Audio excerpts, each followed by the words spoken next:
Hi, I'm Linda Darlow. My dad was in the business. Okay. So I was on the road with the national company of Mr. Roberts when I was 2. I wasn't actually acting, but No. I was born in a trunk. I came to Canada during Expo, actually, okay. 1986. Okay. And because I had been a member of SAG and AFTRA and Equity in the States, I could just join. They had a reciprocal.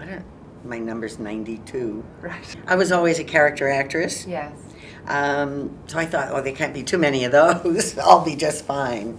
So I worked in offices and got a job as a casting director for commercials. Oh, okay. So you've been on that side of the camera. Yes, Okay. which led to teaching. Right. I was invited to teach a audition class for commercials for the company I was casting with, and fell in love with teaching, which has also become a big part of my life. Then I got a job as a stand-in on Facts of Life. Oh, that's Do you all know the great. theme? Yes, yes. Oh, that's great. And I did that for 7 years. And then I took a weekend workshop called Performer's Mastery. And it just changed my perspective, my beliefs, everything. I became a lot stronger in my own. That led to my doing the workshop, actually led me to learning how to lead the workshop. Right. And we brought that up to Vancouver. Yes. And then I fell in love with a Canadian. And then when I got here, the business started to pick up. Yeah. And I started teaching right away. But the opportunities that we had for working in major productions just exploded. My dad, for one, was my biggest fan. Right. He was in the business, so even though he was really tough on me about studying and training and all of that stuff, he was just so proud that I would actually follow in his footsteps.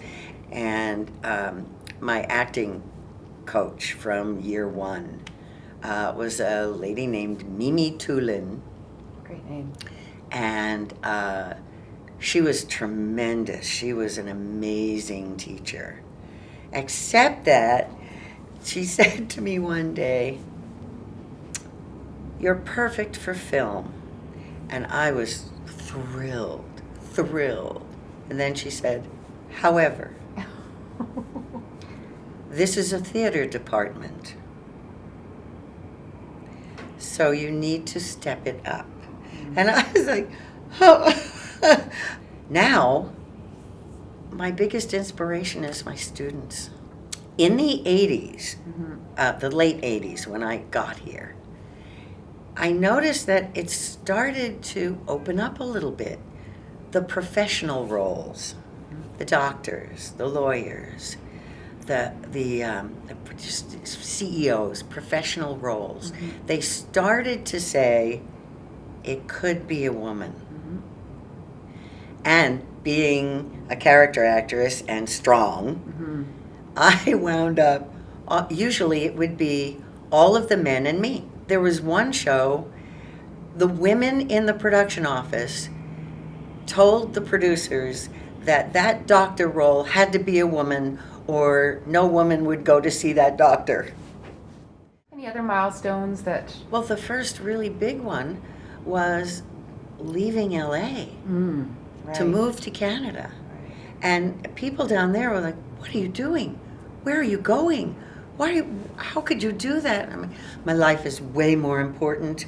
My happiness and my fulfillment in life is more important. I'll find something to do. And just as I came up, the whole industry started coming up. So that was huge. Another milestone for me was actually taking that weekend workshop. Mastery. The Performer's Mastery. Yeah. Because personally, it just opened me up so much. And I felt more confident. I had more self-esteem. I felt more powerful. I was able to create what I wanted to create. What's your involvement been with the union, if at all, or have you had any experiences? Actually, not that much. Yes? Because, Okay. for one, I was gone for 7 years. Yeah. And I'm so busy. I haven't really had the time to commit to a committee. However, I was the recipient of the Sam Payne Award Yes. in 2010. Thank you very much. You're welcome. That was awesome for me. That was spectacular. Good. To be acknowledged.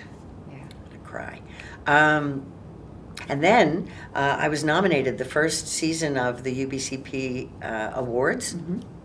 I was nominated, and I didn't win, but I was nominated. And then I was invited to adjudicate the next year, and that was awesome.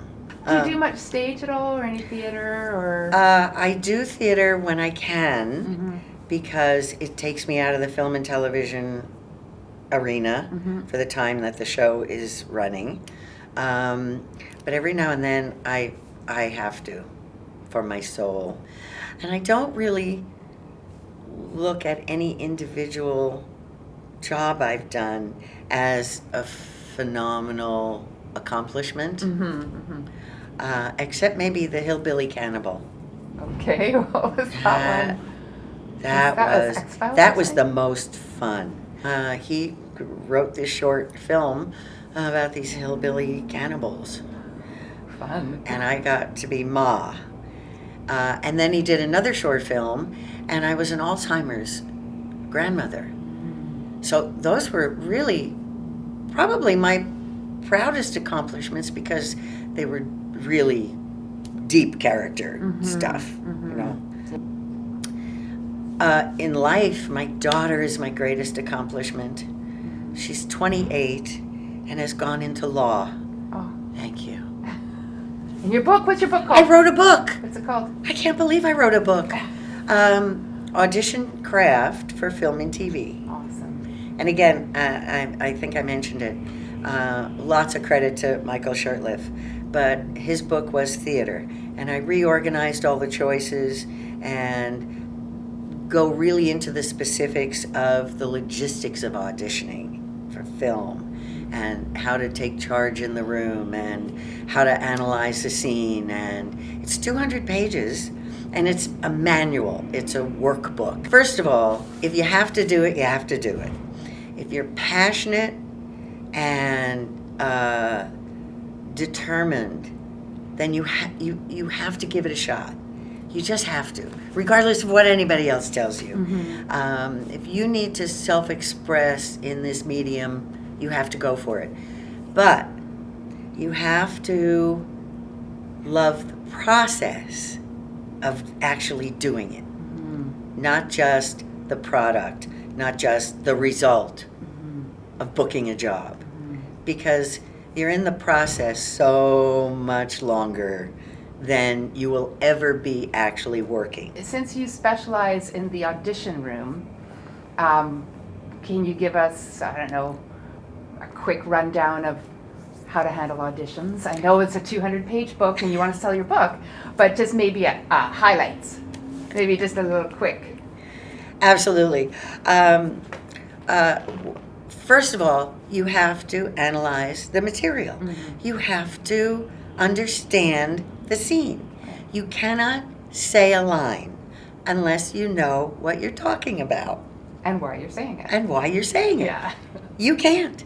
You can try. You can get the words out, but it won't be real. It won't be meaningful. So you have to do your homework and analyze the scene. You also have to take charge of the audition room. That's the tough one, right? Really tough. And then the key to acting is listening. Listen to the reader. It's so hard to do because you know what you want to do and you got all these things going on, and but to actually hear what they're saying. If acting is reacting, you have to hear or see something to react to. Listen. And things might come out of you a little differently, but they will be better. It's okay.